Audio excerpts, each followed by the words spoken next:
সে আহির যখন মারা গেল তখন দেখেছিল বোধহয়, তবে তখনকার কিছুই তার মনে নেই। সে শুনেছে আহিরের বড় ভাই ক্যানাডাতে থাকেন, এর বাইরে আর কিছুই জানে না। সে কাল সকালে বাড়িতে এসেছেন, তখন দেখেছিল একবার। এখন এইসব ভাবনার মাঝে আরজান বলে উঠলো, এভাবে দাঁড়িয়ে থাকবে নাকি আমাকে ভেতরে যেতে দিবে? আরজানের কথায় আহিয়া বেশ লজ্জা পেল, কোন রকমে বলল, আসুন ভাইয়া। আরজান কোনো কথা ছাড়াই গম গম করে ভেতরে ঢুকে গেল। আহিয়া মেইন দরজার সিকেল লাগিয়ে দিল, আস্তে পায়ে ভেতরের দিকে এগিয়ে গেল। তখন পেছন থেকে শুনতে পেল আরজানের কণ্ঠ, মা কি ঘুমিয়ে গেছে? আহিয়া দেওয়াল ঘড়ির দিকে তাকিয়ে দেখলো রাত 2টো বাজে। এত রাতে কি কেউ জেগে থাকে নাকি? সে আর কিছুই না ভেবে উত্তর দিল, এত রাতে মা জেগে থাকবে কেন? আরজান ঘড়িতে তাকিয়ে দেখলো 2টো 1 বাজে। সে আর কথা বাড়ালো না, নিজের ঘরে চলে গেল। আহিয়াও আর কিছু না ভেবে একটু পানি খেয়ে ঘুমোতে চলে গেল। সকালে ব্রেকফাস্টের টেবিলে বসে আছে আরজান, সামনে তার বাবা আজমল চৌধুরী এবং তার মা শায়লা একপাশে মাথা নিচু করে বসে আছে। এখানে যে তার কোনো অস্তিত্ব আছে সেটা কেউ বুঝতেই পারছে না। তখন সেখানে আসে আহিয়া, শালা বেগমের কাছে দাঁড়িয়ে জিজ্ঞাসা করে, মা কি হয়েছে আপনার, এমন দেখাচ্ছে কেন? শায়লা বেগম তাকালো পুতুল পুতুল মুখখানার পানে। ইস কি সুন্দর দেখতে মেয়েটা। কেউ হয়তো প্রথম দেখে পুতুল ভেবে ভুল করবে,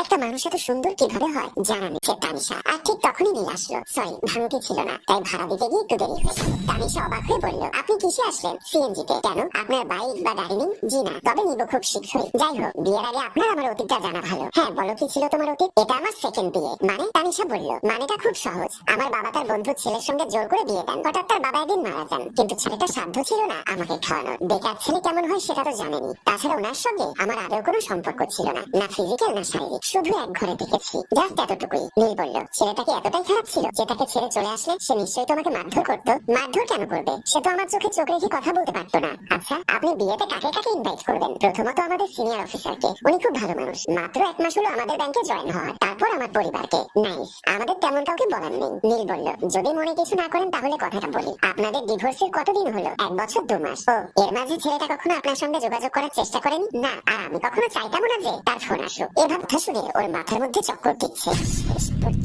এই বয়সে এসে বিয়ে? বিড়বিড় করে বলল, আমার এমপি হওয়ার হলো না। রাজীবকে এভাবে তাকিয়ে থাকতে দেখে চয়নিকা ফিসফিস করে বলল, তুমি কালই আমাকে বাড়িতে রেখে আসবে। তোমার বাড়িতে থাকার বিন্দু মাত্র ইচ্ছাও আমার নেই। রাজীব জোর করে ওষ্ঠে হাসি এনে বলল, আমার বয়স হচ্ছে আর পাগলামি বাড়ছে। আমি ওনাকে বুঝিয়ে বলবো, তুমি ভেবো না তোমাকে ছাড়া থাকতে পারবো আমি। চয়নিকা খুব ভালো করে জানে এই লোকটা মায়ের সামনে গিয়ে একটা কথা উচ্চারণ করবে না, বরং মিউ মিউ করে বিড়ালের মতো লেজ গুটিয়ে চলে আসবে। তবু এখন কিছু বলার নেই। স্বামীর সংসার ছেড়ে যাওয়ার কথা ও কোনো কালেই ভাবেনি, ভাবলে চলে যেত। মন মেজাজ বিক্ষিপ্ত হয়ে আছে। রাজীব আর অপেক্ষা করতে পারলো না, ধীরগতিতে বিছানা থেকে নেমে মায়ের ঘরে গিয়ে থামলো। আমেনা বেগম পানের বাটা নিয়ে বসেছে। ছেলেকে দেখে গম্ভীর কণ্ঠে বললেন, সামনে বসো, তোমাকে কিছু বলার আছে। রাজীব কিছু না বলে মায়ের সামনে বিছানায় বসে পড়লো। আগে মায়ের কথাগুলো শোনা উচিত। আমেনা বেগম পান চিবোতে চিবোতে বলল, প্রতিটা পরিবার বা বংশের জন্য সন্তান খুবই গুরুত্বপূর্ণ বিষয়। আল্লাহ কখন কারো সিলায় খুশি হয়ে যান বলা যায় না। তোমার বাচ্চা হচ্ছে না, বিষয়টা নিয়ে আমি খুবই চিন্তিত। নাতি নাতনির মুখে দাবি যান ডাক্তার শুনে কবরে যেতে চাই, তাই ঠিক করেছি লতার সঙ্গে তোমার বিয়েটা দিয়ে দিব। লতা খুবই ভালো মেয়ে, দেখতে শুনতে মাশাআল্লাহ সুন্দরী। আমেনা বেগম একদমই কথাগুলো বলে থামলেন। রাজীবের গলা শুকিয়ে এসেছে।